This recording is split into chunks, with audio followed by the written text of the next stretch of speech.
Herkese merhaba, tekrar hoş geldiniz. Almanya'nın ABC'si devam ediyor. Ben Cumhur Eşin.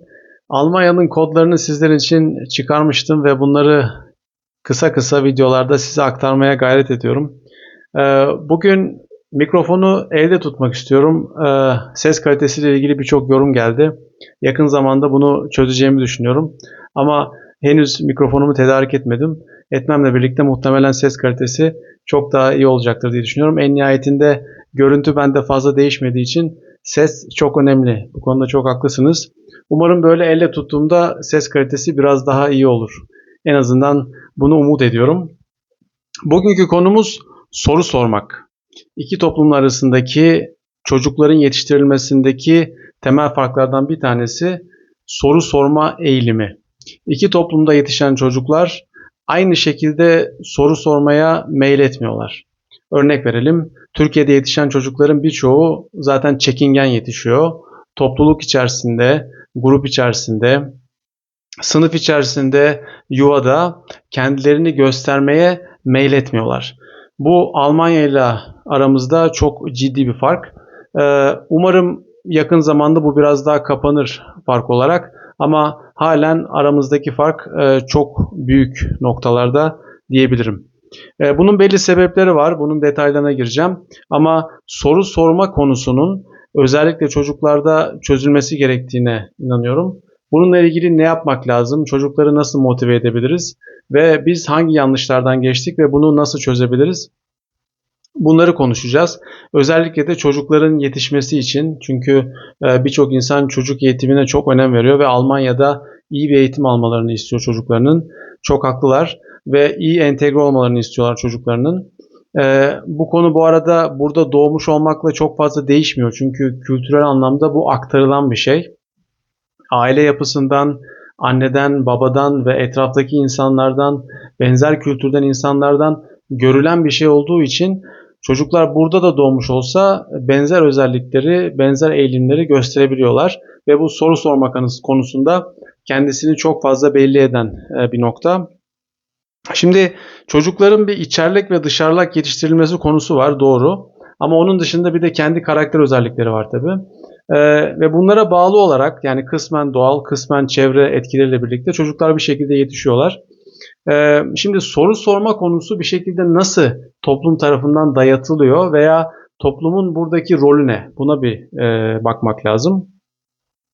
Şimdi bir kere ortalama olarak kültürün soru sorma ile ilgili, kendini gösterme ile ilgili, yere ayaklarını sağlam basma ile ilgili bir ortalaması vardır. Bir kere bu ortalama Almanya'da daha yüksek. Yani insanların özgüvenine baktığınız zaman yani bir birey yetiştiriyorsunuz. Bireysellik daha fazla Almanya'da ve bireyin özgüveni, duruşu bir birey olarak Almanya'da çocuklarda çok daha yukarıda. Dolayısıyla hem böyle bir fark var. Üzerine bir de kültürden gelen çekingenlik ve soru sormama, utanma özellikleri gelince tabii fark daha da artıyor ve oradaki makas açılıyor. Bunun bazı kültürel kökenleri var. Yani buna girmek istiyorum. Mesela Almanya'da hem çocukların hem de yetişkinlerin hakim oldukları çok temel bir şarkı var. Yani bu şarkı bile aslında soru sorma ile ilgili olarak çocukların nasıl kodlandırıldıklarını ve nasıl şartlandırıldıklarını gösteren bir şey. Ve bu şarkıyı neredeyse herkes biliyor Almanya'da doğup büyüyen. Zamanında galiba Susam Sokağı ile birlikte çok da fazla yayılma şansı bulmuş. Sözlerine de baktım. Kısaca sözlerin üzerinden geçmek istiyorum. Der die das, wer wie was, wieso, weshalb, warum, wer nicht fragt, bleibt dumm. Şimdi o artikel kısmını ve soru kelimelerini geçersek en sondaki cümle benim için çok vurucu ve çok önemli. Ne diyor bu cümle? Kim soru sormazsa o aptal kalır veya cahil kalır diyor. Yani bu cümlenin bu şarkı yoluyla toplumda yerleşmesi bile aslında soru sormanın ve bunun öneminin çocuklara nasıl aktarıldığı konusunda bize çok önemli bilgi veriyor. Yani çocuklar bir kere buna şartlandırılıyorlar. Bir kere şöyle bir genel eğilimden de bahsedelim. Almanya'da bir şeyi anlamayıp soru sormayan çocuk istisnadır. Yani bu çok hem garipsenen bir şey hem de istisna olarak kalan bir şey. Çok azınlıkta olan bir şeydir. Türkiye'de ise durum tamamen farklı. Yani bir şeyi anlamayıp soru soran çocuk azınlıkta kalıyor. Dolayısıyla Türkiye'de neredeyse hiçbir çocuk anlamadığı bir şeyi sormadığı için ve o şekilde geçildiği için, genelde bu bizim dönemimizde böyleydi. Şu anda da çok fazla farklı olduğunu düşünmüyorum. Dolayısıyla Türkiye'de bu çok sırıtan bir şey değil. Ama Almanya'da anlamadığını bütün çocuklar neredeyse sorduğu için sormama durumunda olan çocuk bir kere dışarıda kalıyor. Yani hem kültürden gelen çekingenlik hem de üzerine bir soru sormama, çekinme, utanma eğilimi olduğunda yani durum tabiri caizse çifte kavrulmuş oluyor. Yani bu tamamen dezavantajlı bir durum. Buradan bir şekilde uzaklaşmak lazım. İkinci bir husus Almanya'da neredeyse herkesin hayatında bir kere sarf etmiş olduğu bir cümle. Yani demin bir şarkıdan bahsettik.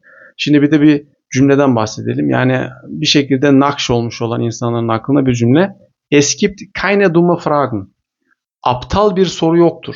Yani o kadar insanların beynine yerleşmiş bir şey ki en basit bir şey de olsa insanlara belki çok basit, kesin bilinecek bir şey gibi gelse de sorulabilmesi için böyle bir cümle herhalde icat edilmiş diye düşünüyorum.